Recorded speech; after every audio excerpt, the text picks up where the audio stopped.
शहर मालेगांव की नामवर स्कूलों में से एक Swiss high school and junior college के साबिक प्रिंसिपल और मौजूदा वक्त में MSE high school and junior college के चेयरमैन मोहम्मद सर, आपका क्या पैगाम है तालीमात को, एजुकेशन को लेकर शहर मालेगांव के स्टूडेंट्स के लिए?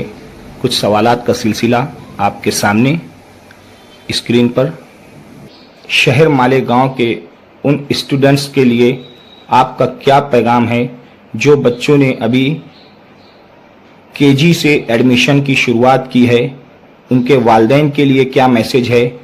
टीचर्स तो मेहनत करते हैं, वालिदैन की तवज्जो किस तरह उनके लिए एक जरिया बने जो उनकी इब्तिदाई तालीम से लेकर आखिर तक कामयाबी का जामिन हो? आपकी क्या राय है, क्या तजुर्बा आपका रहेगा?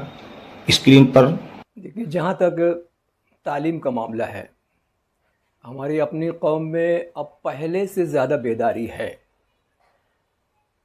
उसका सबूत यह है कि प्राइवेट प्री प्राइमरी स्कूलें जितनी हैं, वहाँ पर जहाँ लोगों को इत्मीनान है कि भाई यहाँ तालीम कुछ कदर बेहतर है, वहाँ पर आपको पेरेंट्स का रश मिलेगा।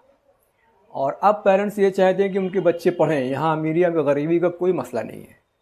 जो अफोर्ड कर सकते हैं वो तो आके बाकायदा फ़ीस की अदायगी वगैरह करके एडमिशन लेते हैं। लेकिन मैंने ये भी देखा है इतने दिनों में कि अब ऐसे भी पेरेंट्स हैं जो नान जवी को भी थोड़ा परेशान रहते हैं, लेकिन उनके अंदर भी ये बेदारी है कि वो किसी भी तरीके से जोड़ तोड़ करके स्कूलों में आते हैं। और ख़ास तौर से मेरा तो तजुर्बा ये है कि जब मेरे पास भी आए कि भाई हमारे पास अभी फ़िलहाल इतना ही है, तो मैंने उस पर भी उनका एडमिशन किया, उनके जज्बात को देखते हुए, उनके जज्बों को देखते हुए। और एडमिशन होता है, उसके बाद पेरेंट्स जो हैं बच्चों पर तवज्जो दे रहे हैं, उसका जिसको जिस तरीके से बनता है स्कूल तक वो पहुंचते हैं, बच्चों को पहुंचाते हैं, लेने भी आते हैं और तवज्जो है। लेकिन देखिए, मेरा मानना यह है कि इल्म जो है ना, इल्म एक मंजिल है और तालीम उसका रास्ता है। और तरबियत जो है वो एक ऐसा चिराग है जो उस रास्ते के तमाम अंधेरों को, तमाम रुकावटों को दूर करता है। वो तरबियत जो है दूर करती है। इस चीज़ का जो है वो फुकदान है। इल्म तालीम हासिल की जा रही है और जब तक मैं समझता हूँ कि ये इल्म में तरबियत का तेल नहीं लगता है ना, तो फिर वो तालीम नहीं बनती है। तो इस ताल्लुक़ से मैं कम से कम पहले टीचर्स से बात करना चाहूँगा कि देखिए, कौम जो है, पूरी कौम के बच्चे आपके पास अमानत के तौर पे आते हैं, इसलिए आपका फ़र्ज़ बनता है कि भाई तालीम के साथ साथ उनकी तरबियत की जाए। ये बहुत बड़ा फुकदान है। मैं स्विस में था और अभी हूँ। स्विस में 33 साल बतौर हेड मास्टर से, यहाँ मुझको बतौर चेयरमैन 11 साल हो गया है। मुझको तरबियत में और अखलाक में, इक़दार की गिरावट में बहुत ज़्यादा फ़र्क नज़र आ रहा है। तो मेरा पेरेंट्स से भी ये बोलना है कि सिर्फ वो बच्चों को स्कूल में दाखिल करा के आपका काम ख़त्म नहीं हो जाता, बल्कि उसके शब रोज़ पर आपको ध्यान रखना है। टीचर्स को अपना सिलेबस मुकम्मल करने के साथ साथ अखलाकी कदरों को परवान चढ़ाना उनकी दीनी और अखलाकी ज़िम्मेदारी है। इस ताल्लुक़ से दोनों को जो है वो जागरूक रहना चाहिए, मेरा ये मानना है। एक जिंदगी के साथ बड़े तजुर्बा रखने वाले एक सीनियर टीचर हैं आप, मोहम्मद सर, जो तलबा व तालिबात एसएससी एंड एचएससी पास कर चुके हैं, अब वो कॉलेजेस में एडमिशन ले रहे हैं, चाहे किसी भी कोर्सेस में ले, कोई भी कोर्स हो, उनकी पसंद से हो या उनके वालिदैन की, उसमें आपका क्या मशवरा है और आपकी क्या राय है जो उनकी कामयाबी का जामिन बने और उनकी हमेशा की लाइफ सक्सेसफुल हो, तालीम किसी वजह से अधूरी ना रह जाए? या कुछ ऐसे होते हैं जिन्हें, कुछ स्टूडेंट्स ऐसे होते हैं जिनके परसेंटेज उम्मीद से कम आते हैं, डिप्रेशन में चले जाते हैं, कुछ सुसाइड की तरफ, कुछ तालीम से नाराज़ होकर तालीम को अलविदा कह देते हैं। और जो एडमिशन ले चुके हैं, इन तमाम तलबा व तालिबात जो उम्र के इस अय्याम में चल रहे हैं, इनके लिए आपका क्या पैगाम है कि तालीम कंप्लीट भी हो और लाइफ सक्सेसफुल हो और नाराज़गी, डिप्रेशन और भी जो दीगर चीज़ें हैं, सुसाइड वगैरह, इससे बचा जा सके? असल में देखिए, ये मेरा ऑब्ज़र्वेशन है कि हम लोग जो है ना वो सिमट के रह गए हैं। हम अपने घर को, अपने मोहल्ले को और अपने शहर को ही दुनिया समझते हैं, जबकि अब ग्लोबलाइजेशन के इस दौर में हमको पूरी दुनिया पर नज़र रखनी है और ये देखना है कि भाई दीगर ममालिक क्यों तरक्की कर रहे हैं। जहाँ तक हमारा मामला है, आज हमारे पास इल्म और तालीम ही एक ऐसा शोबा बचा है जिसमें अगर कमा हक़ हो हम इसका आगादा करते हैं तो अपनी ज़िंदगी और अपने कौम की और अपने मुल्क की जो है सूरत हाल को हम तब्दील कर सकते हैं। होता ही है कि बहुत से बच्चे इस तज़ब्ज़ुब में रहते हैं कि उनके ऊपर पेरेंट्स का दबाव रहता है।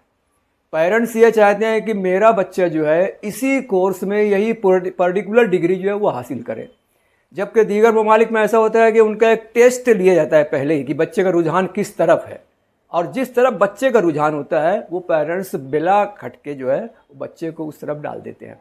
हमारे यहाँ होता है कि ये ख़ानदानी दबाव होता है कि भाई ख़ानदान में अगर फ़र्ज़ कर लो सब डॉक्टर हैं, तो अब वो बच्चा जो है वो डॉक्टर के उसकी पसंद है नहीं है, उसका रुझान है नहीं है, लेकिन क्योंकि इतना दबाव होता है उस दबाव के तहत बच्चा चाहे न चाहे उसमें वो एडमिशन लेता है, लेकिन क्योंकि उसका रुझान नहीं है इसलिए वो उनकी तवक्कुआत पर पूरा नहीं उतरता है। और जब पूरा नहीं उतरता है तो फिर पेरेंट्स का दबाव, फिर वो जो खर्च कर चुके हैं उसके तमाम मामला इतने होते हैं कि बच्चा जो है आज जज्बाती बहुत है।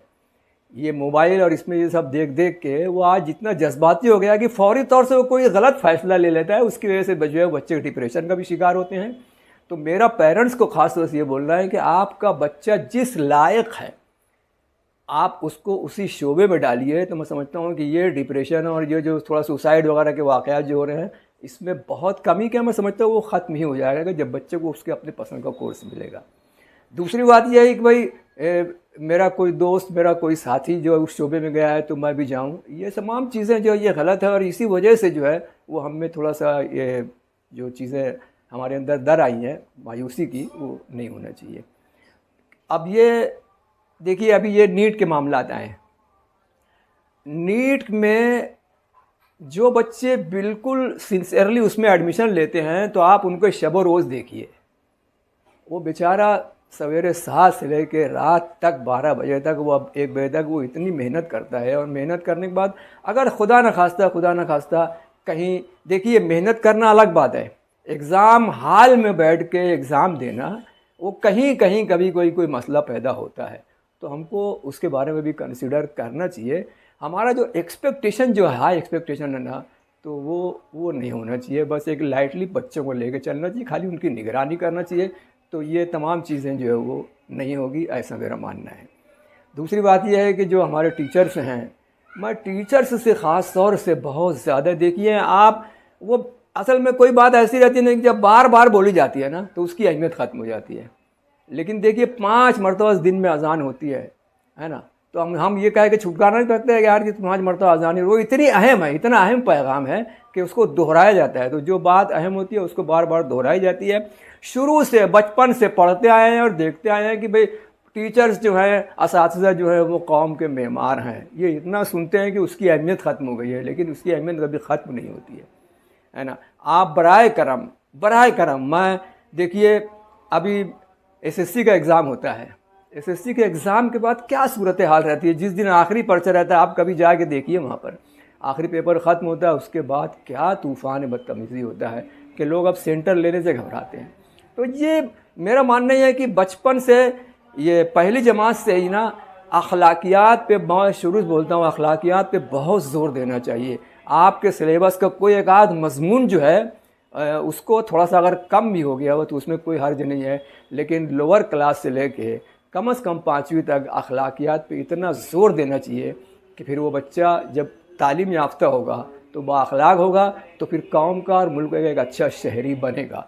वरना मेरा मानना ये है कि डिग्री जो है ना वो एक बहुत अच्छा इंसान बना देगी आपको, ऐसा नहीं है। आप बहुत अच्छे डॉक्टर हैं, अगर आपकी तरबियत नहीं है, आप बहुत अच्छे इंजीनियर, आपकी तरबियत नहीं है, तो आपका नाम बनाया हुआ जो तामीर वो ज़मीन दोज हो जाएगी। लेकिन अगर आपके अंदर अखलाकियात हैं तो मैं समझता हूँ कि ये सबसे अहम बात है आज के दौर में।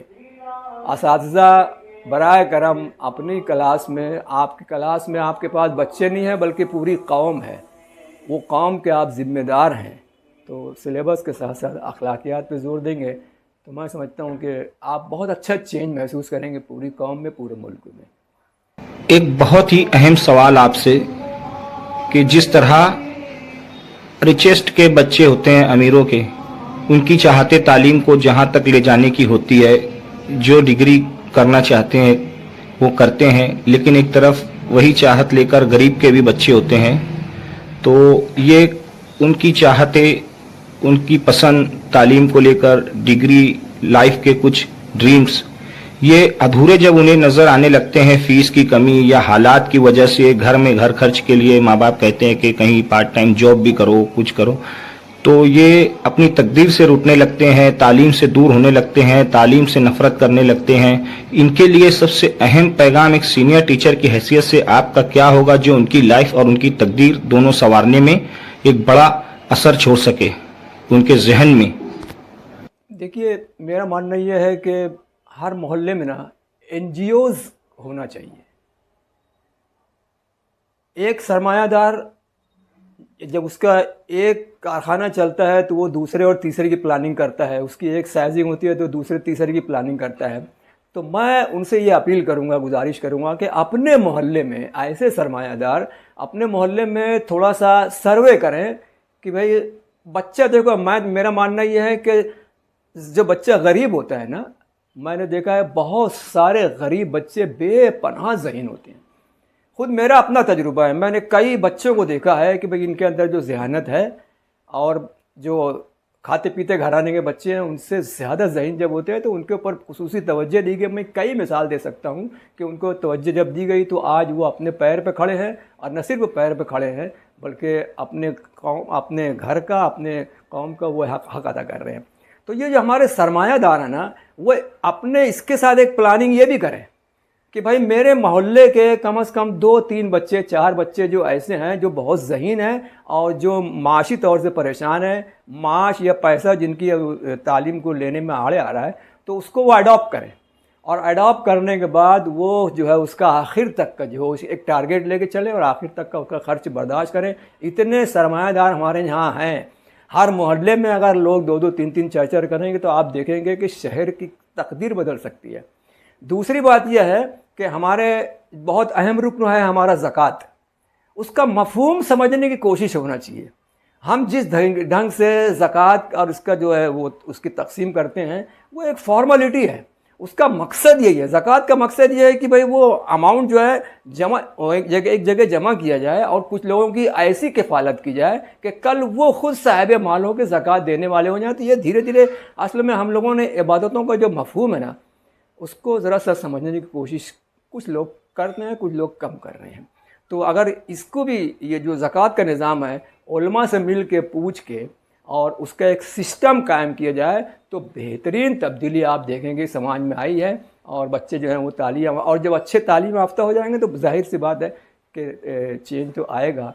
ये गुज़िश्ता मैं जब पहले था सुवेस में और आज जो यानी ये कम से कम 45 साल तजुर्बा मेरा यही बोलता है कि ख़राबी हर जगह आई है। पेरेंट्स एडमिशन दिला के बेफिक्र हो जाते हैं, टीचर सिलेबस कंप्लीट करने के बाद वो बेफिक्र हो जाते हैं, और फिर उसके बाद बच्चे जो हैं वो उतना एक रस्मी वो करने के बाद, तो ये पूरी कड़ी जो है वो पूरी कड़ी को मुतहर्रिक होना है। पेरेंट्स को भी, टीचर्स को भी, बच्चों को भी, समाज को भी मुतहर्रिक होना है। ये फिर रातों को जागना और दुनिया भर के सब वो सब करना, इससे अच्छा है कि एक प्लानिंग है। अनप्लान्ड लाइफ हम लोग जी रहे हैं, ख़ास तौर से हम लोग अपने माले में तो अनप्लान्ड लाइफ जी रहे हैं हम लोग। ज़्यादातर, सब जी रहे हैं ऐसा नहीं बोलता मैं, लेकिन ज़्यादातर का मसला यही है कि एक प्लान्ड लाइफ अगर हो तो फिर वो सक्सेस आएगा। और ये स्कूलें ख़ास तौर से मैं इंतज़ामिया से भी यही कहूँगा कि भाई आप जब तकर्रुर कर रहे हैं स्कूलों में तो अच्छी तरह देखभाल के, ठोक बजा के उसका तकर्रुर करें। और असातिज़ा जो हैं वो बराए मेहरबानी, बल्कि मैं तो हाथ जोड़ के कहूँगा कि भाई आप बहुत बड़े ज़िम्मेदार हैं। आप अपनी अहमियत को समझिए और बच्चों को तालीम तरबियत के साथ लेकर उनको आगे बढ़िए, उनका साथ दीजिए। ताज रोप एंड प्लास्टिक, हमारे यहाँ पानी भरने के लिए कई किस्म की नली, साथ ही मॉप, वाइपर, प्लास्टिक खराटा, साथ ही कुकर, मिक्सर, पानी की बोतल, टिफिन, कप, सासर, प्लास्टिक की कुर्सियां, खास होटल, शादी ब्याह के लिए बिकट 2 से 3 साल गारंटी के साथ। इसी के साथ crate plastic tub kings company के तमाम प्लास्टिक के अशिया की 1 साल से लेकर 5 साल तक गारंटी के साथ, जैसे Milton, Cello, Borosil, Nayasa, Orange and Maharaja company के home appliances, Gala, cleaning where.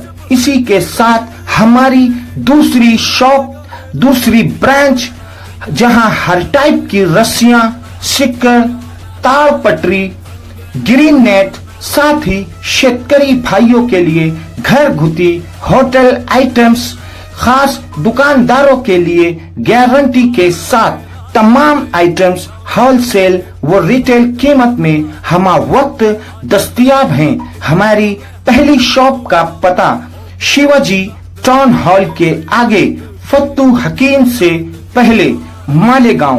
दूसरी ब्रांच का पता गुल बाजार किला पुलिस स्टेशन के पास मालेगांव। एक बार जरूर तशरीफ लाइए। बेहतरीन क्वालिटी, मुनासिब दाम, बेहतरीन काम। हमारी शॉप का नाम ताज रोप एंड प्लास्टिक याद रहे। 22 कर खापर पुरनपोली। हमारे यहाँ बेहतरीन उम्दा क्वालिटी की खापर पर तैयार की गई पुरनपोली सालों साल मिलती है। बेहतरीन पुरनपोली, आप इसे आमरस, बासुंदी, घी और दूध व दीगर कई चीज़ों के साथ इस्तेमाल कर सकते हैं। साथ ही हमारे यहाँ मांडा भी मिलता है। प्रोप्राइटर योगेश 22 कर। हमारा पता ताज मेडिकल स्टोर के बिल्कुल बाजू से कांग्रेस पार्टी ऑफिस के नीचे किदवाई रोड, मालेगांव। आज ही ऑर्डर करें।